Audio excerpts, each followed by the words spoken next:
Okay, so this is our little laptop boy. It's the standard of the mill laptop. School laptop, got the names, got the such and such. I'm gonna open up because I'm bored and I don't care. So as you can see, to open up, you have to remove this part here, which is done through these little screws. Now I've already unscrewed a majority of them, but this is where a magnetic little screwdriver comes in tips. So this little black end here is magnetic. So basically what I can do with this is I can see which screws are undone because they sort of come out. And you can tell because they come out. So, I think I screws like a little of this one. And I'll probably fast forward through this because this is boring. I'm lazy.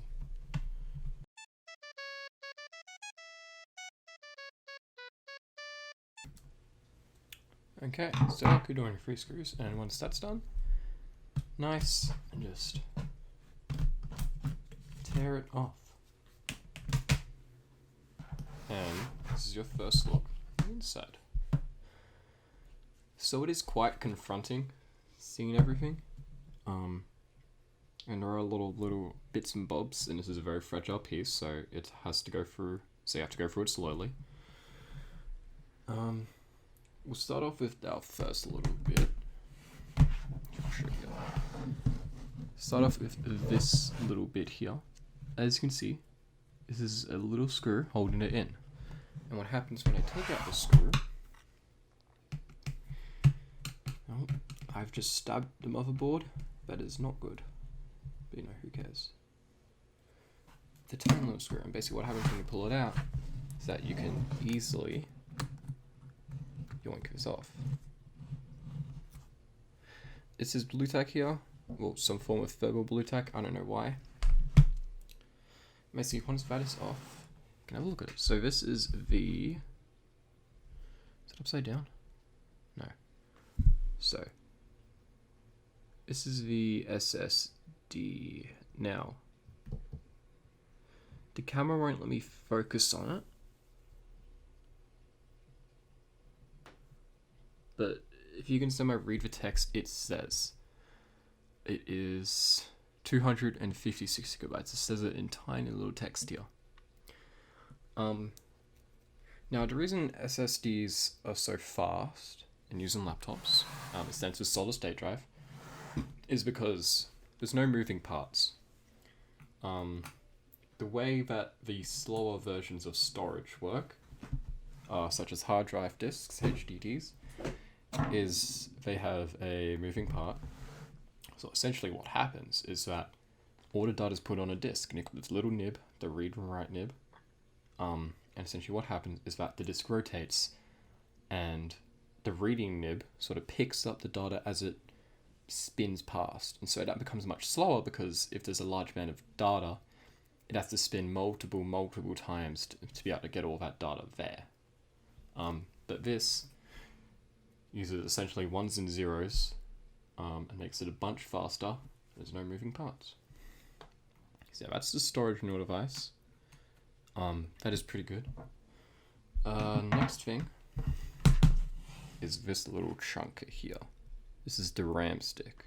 So this one doesn't have any screws in it. So what you do is these little 2 metal clips on the edge. You just pull them apart, and it comes out easy like that. Now this doesn't look very entertaining, and that's because it isn't. It's pretty boring. You've got these 4 little chips here. That's essentially where the memory is held, and basically what this allows you to do is it allows you to run multiple processes at once. So if you want to open 20 tabs of Google Chromes at once, this is what allows you to do it. This is rated for 8 gigabytes, small little text here, which is like average for a school, and for a school laptop that's, it's fine, it will do. And there's the empty slot, and there's a second slot here in case you want to add another stick of RAM. Next thing we'll take out is the fan cooling. So this requires a bit more screwing, so let's do that.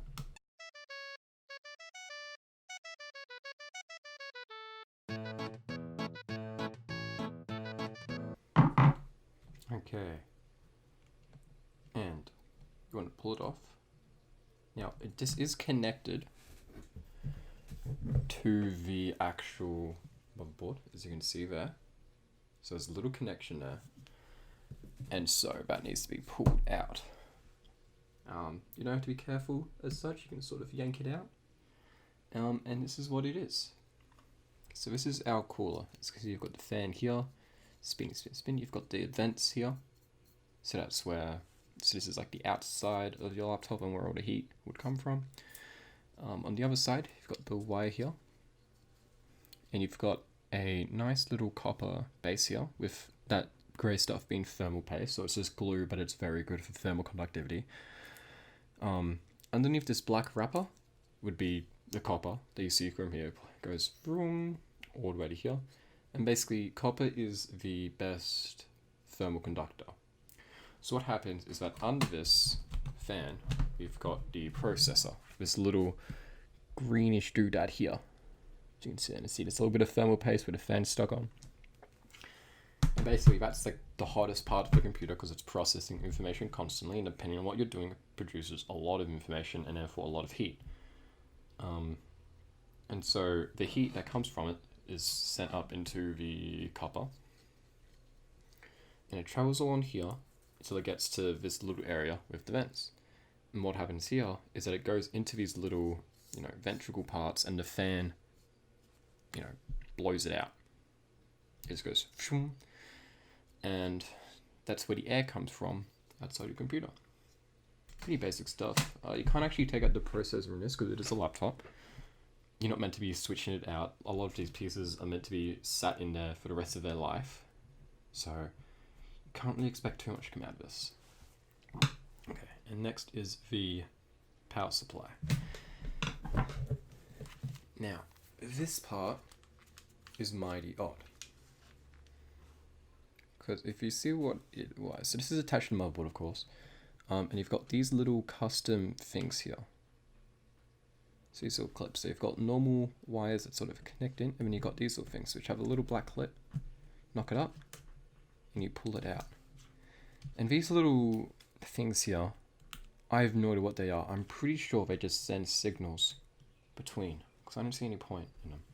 You sort of have to release all of these, get all the wires out, etc., etc. The ones that are connected, baseline, that don't matter. That's just, for another day. Okay. So, like the majority of this involves unscrewing, so.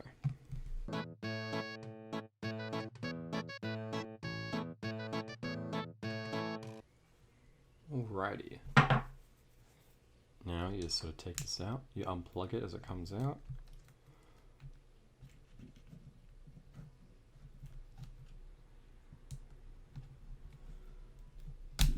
There we are.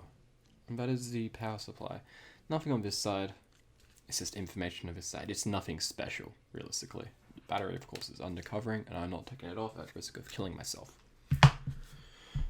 As you can see under it, it's mainly just metal. Structural metal. You can see the wire. This is connected to the keyboard, and so it comes up and up and up and up into here. So this is what sends the keyboard signals up and around. I will not be going into that back area because that requires a special type of screw that I will not have, and I do not want to put the effort into buying that. So the next thing we'll yoink out is the motherboard itself. No, we won't. There's a little piece here which essentially connects the screen to the actual laptop. And it's this little piece here that I'll quickly pull out. It is just a nice little rectangle piece. Now this is soldered on, so I can't actually physically pull it out of the laptop because it's never meant, there's no point in ever taking this out because if this breaks, your laptop's fucked. It's just a little rectangular piece. Nothing special about it, only seen on laptops. What can you do about it? Okay, then the next step is to take out the entire motherboard, and this will take a lot of time, so this is up to, so it'll take some time.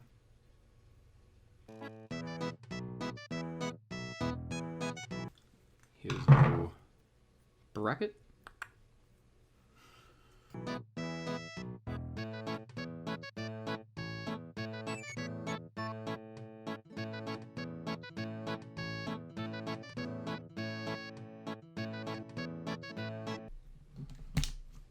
Nice little USB bit.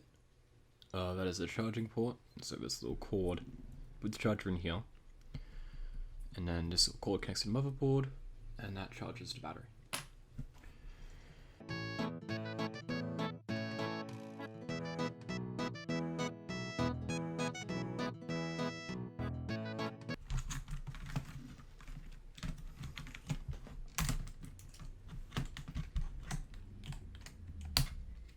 Alright. And that is the motherboard out. It takes a lot of effort because it's the motherboard, it's the most fragile, not the most fragile, but it's the most important part. Connects everything together. There's a lot of wires put into this, and it doesn't help that I just cut my nails. Yeah. This is essentially the lifeblood. As you can see, you've got a bunch of little giggity googads. Everything is connected into this. This is essentially what runs your entire thing. I don't know what else there is to really say. Look at the back. There's a couple wires on the back here, which are very difficult to put back in, as I've tested before. A couple little USB ports right around here. Yeah. That's pretty much it. Now, we just need to put it back together, which is the hardest part, surprisingly, because some of the wires are just tough to put in.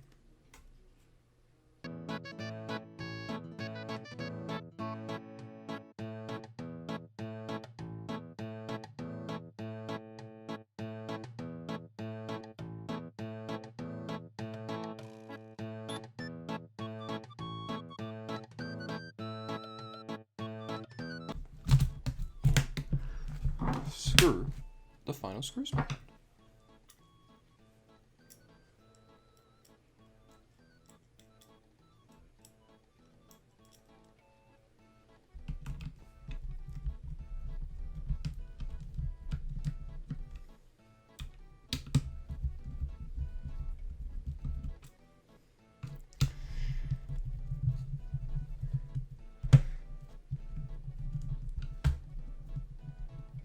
Now, as my laptop personally is a bit fucked up, not all the screws go in, which is given a problem, but at the same time, it's old and I don't give a shit. Okay, just remember, the key things to remember is that just because the screw's in it doesn't mean it's tight, so it's always nice to go over and do a one over. To make sure everything is nice and in.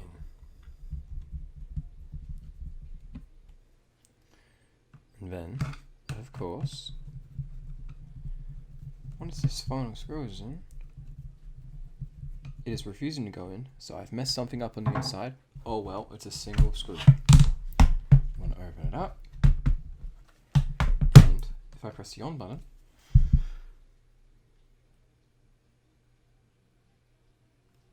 oh.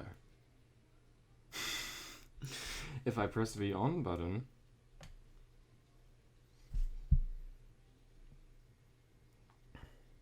and there we are. So that is the beat. Typically when you do all of this, you're going to get a message that says check time and date settings. Just fucking skip it. Who cares? And